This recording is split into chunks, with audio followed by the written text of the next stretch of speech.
express my gratitude to Vice President J.D. Vance, who is a fantastic man. He's a fantastic talent. He was a great student. He went to one school. He graduated. You know, most people, if you watch some of the people that were at the event in Munich, they didn't graduate quickly from college. They had everything they could do. There was one young, attractive woman. She was unable to answer questions.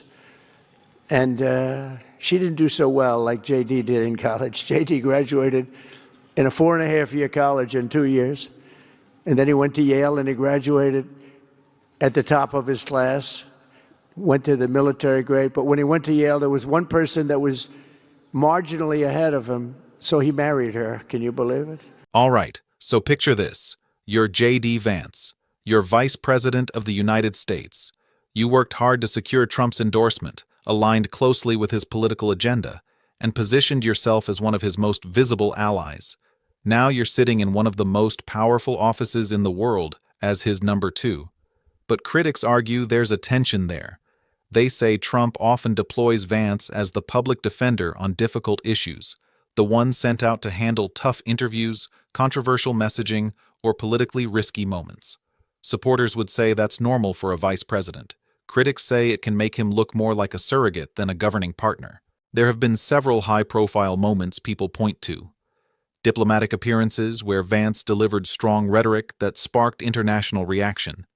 Major political events where he had to carry the administration's toughest talking points. And public appearances where reactions were mixed. Applause in some places, criticism in others. And when those moments become controversial, observers say Trump sometimes steps back rather than share the spotlight. Supporters argue that's just political division of roles. Critics frame it as distancing. Again, interpretation depends heavily on perspective. So the question political analysts keep asking is whether this dynamic strengthens Vance as a national figure or keeps him firmly in Trump's shadow. Either way, it's becoming a storyline worth watching as the political landscape continues to evolve. President Trump applauding Secretary of State Marco Rubio and Vice President J.D. Vance as speculation grows over their potential 2028 presidential runs. Marco Rubio received really positive reviews in Munich. Very good review. Is there a scenario in which you would support him at the top of the ticket in 28? Something I don't have to worry about now. I've got 3 years to go. So it's something I don't have to worry. JD's fantastic and Marco's, they're both fantastic. I think really, and I think Marco did a great job in Munich. Joining us now is senior writer for the Washington Examiner and Fox News contributor Joe Concha. Joe, even the president receiving that question proves the impact that one positive and very successful speech can make. So let's talk about that dynamic, because some political analysts say this kind of relationship isn't entirely new in Trump's political orbit. Critics argue he often relies heavily on close allies to deliver tough messaging or handle controversial moments, while he focuses on broader positioning. Supporters counter that this is simply strategic delegation, something many administrations do, but with a vice president, the optics are different. Traditionally, the VP is seen as both a governing partner and a political surrogate.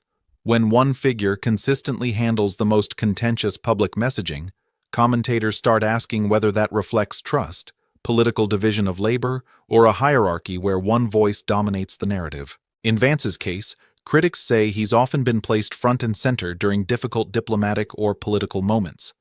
Supporters argue that shows confidence in him and signals he's a key spokesperson for the administration's agenda.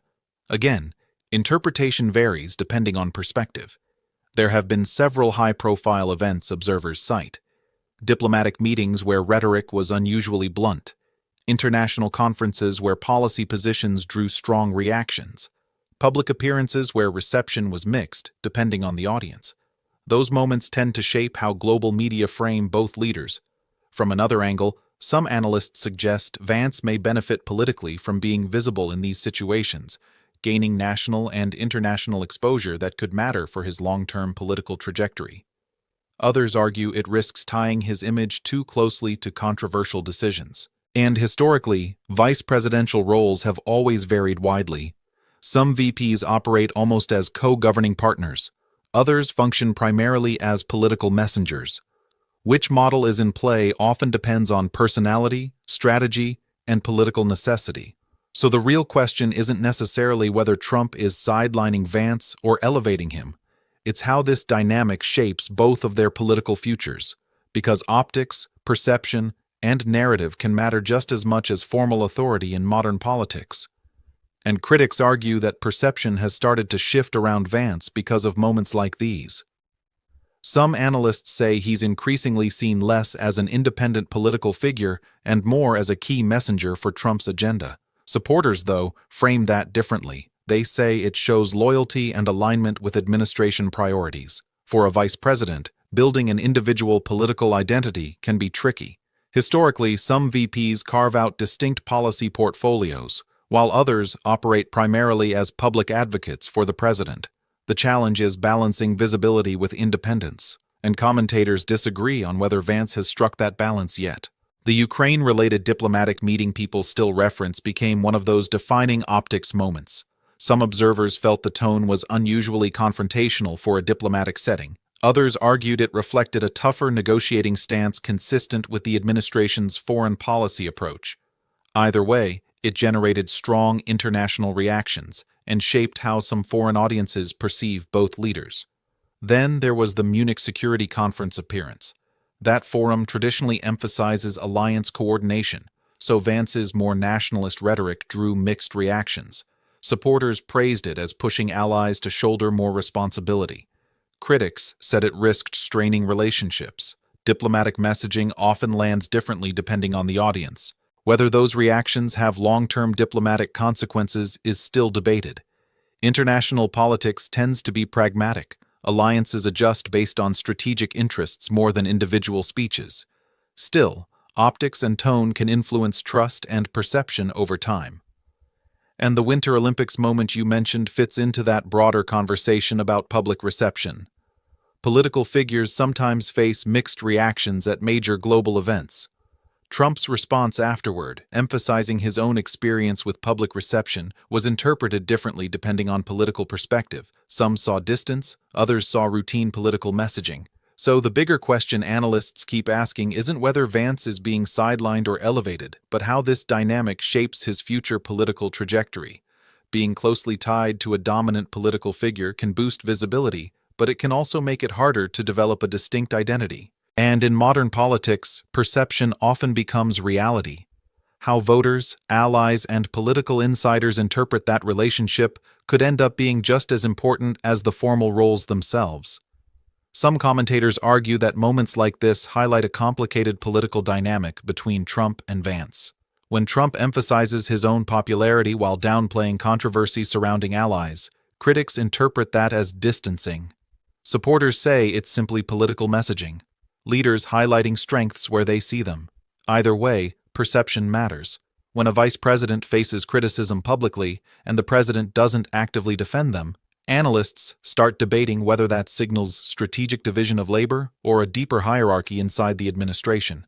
That conversation has been building around Vance for a while now. Domestic media appearances have also played into this narrative. In interviews, even on outlets generally seen as friendly, Vance has sometimes faced pointed questions about policy, polling, and past statements. Supporters argue that shows accountability. Critics say it highlights how challenging it can be to defend controversial policies consistently. From a political branding standpoint, vice presidents often walk a fine line.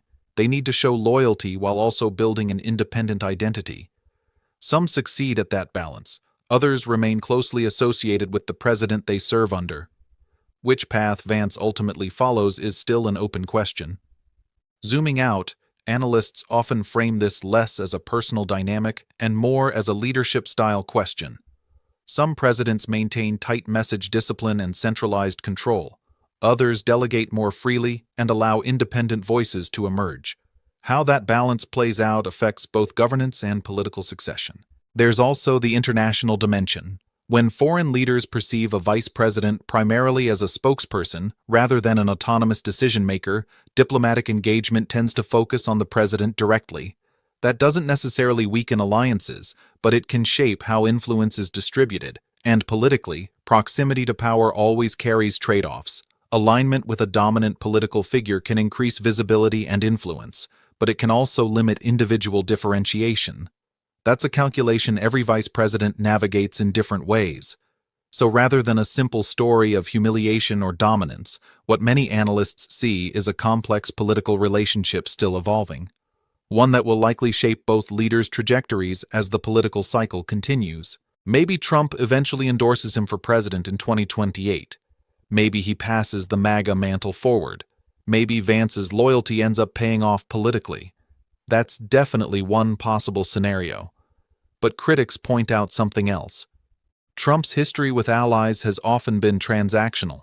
People who once played central roles sometimes faded quickly when their usefulness declined. Supporters argue that's just politics. Opponents say it reflects a pattern. Either way, figures like Michael Cohen, Rudy Giuliani, and Steve Bannon all illustrate how fast political relationships can evolve.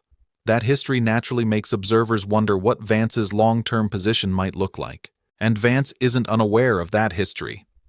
He knows how political alliances work. He understands how quickly public favor can shift. Yet he's clearly made a strategic choice.